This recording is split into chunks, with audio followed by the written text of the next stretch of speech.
You have said that St. George is fast in his intercession. Have you experienced this personally? If not, can you share an intercession of a saint? Ah, yes, can you share an intercession of a saint? St. George, look, saints in general, they do intercede. They are alive. They are living in paradise. And they do intercede for us to the Lord Jesus. And when they come to our rescue, it is the Lord who sends them. They cannot do anything without the Lord Jesus' approval. They didn't do it on earth. Do you think they're going to do it while in paradise? Impossible. Now they are in His holy presence 24/7, 365 days a year, and they cannot sin anymore because they are in paradise. The flesh is no longer there with them. So now they do intercede. Obviously, saints are like the stars of heaven. If you can count how many stars there are, then I'll tell you the saints are even more than the stars that are in heaven. They all intercede, but you know, some saints can be really, really powerful in their intercessions. St. George is definitely one of them. Have I experienced it? I can say yes, and I'll keep at that only. I won't elaborate anymore. So yes, I did. I have experienced St. George's intercession. Yes, I have.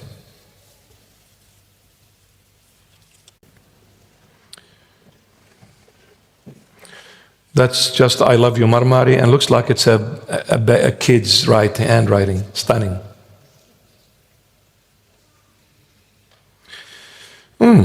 That's a nice question. It's a unique question. I don't know if I've been ever asked this question. I can't remember anyway. Bishop, what is your thoughts on Buddhism? If I talk about Buddhism, are they going to stab me?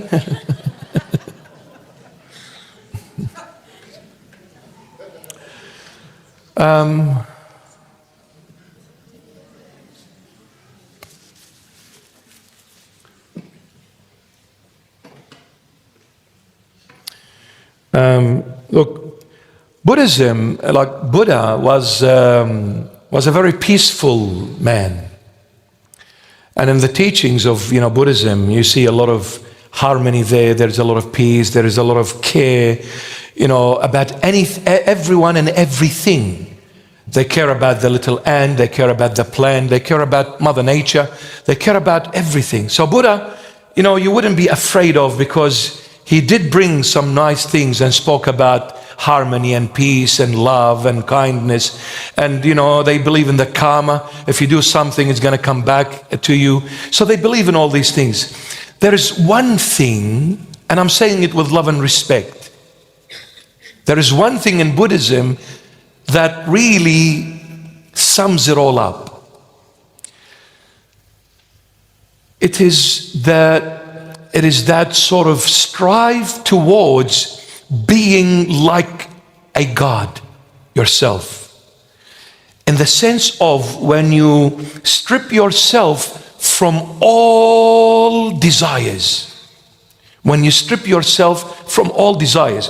When you see a Buddhist monk, you will see them, they live in absolute poverty. Those who really, chase the dream, as they say. They live in absolute poverty. They walk away even from people. You see them maybe living in mountainous areas, in caves and the crevices of those mountains, and they live in a very poor life. Very poor.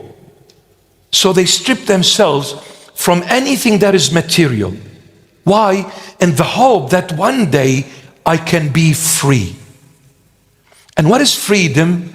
Freedom is when I can kill the desire that is in me. There was earlier the question, when there is the heart's desire, how do I know if it's from God or from me? You see, my beloved, desire in its concept is a God-given gift. Desire is a gift from God. And when God gives you something, no one can kill. No one. So when a person comes, they want to kill desire, they'll never be able to achieve it. But eventually, I'm trying to be perfect. Totally and utterly opposite to Christianity. Nothing to do with Christianity. When it comes to this particular point, it has nothing to do with Christianity. The Lord Jesus says, without me, you cannot do anything. John 15:5. Without me, you cannot do anything. So when I'm trying to do things with all my force and all my mightiness, relying on another human being, teachings, what will I achieve?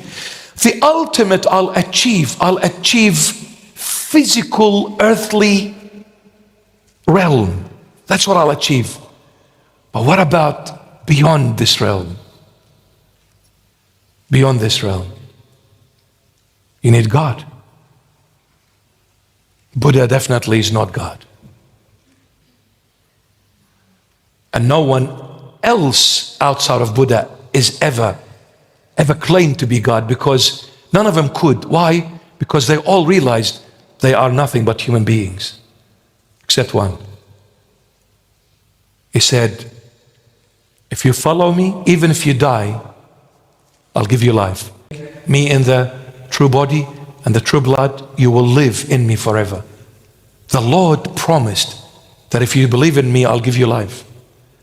No Buddha, no Krishna, no Muhammad, no anyone said, if you believe in me, I'll give you life. Because what we don't have, we cannot give. But Christ has life. That's why he was able to claim the statement solely. And he was able to fulfill it. The grave is empty because I am God revealed in the flesh. So we need God to reach that ultimate level. Without God we cannot. But without desire we can never progress. So how can you kill something that is the reason for your progression? When you come to loving God, you need to have the desire to loving him. Without the desire to loving him, you'll never be able to love him. So you're trying to kill something that will stop you from getting to God eventually. You're seeking the wrong path. That's all I can say.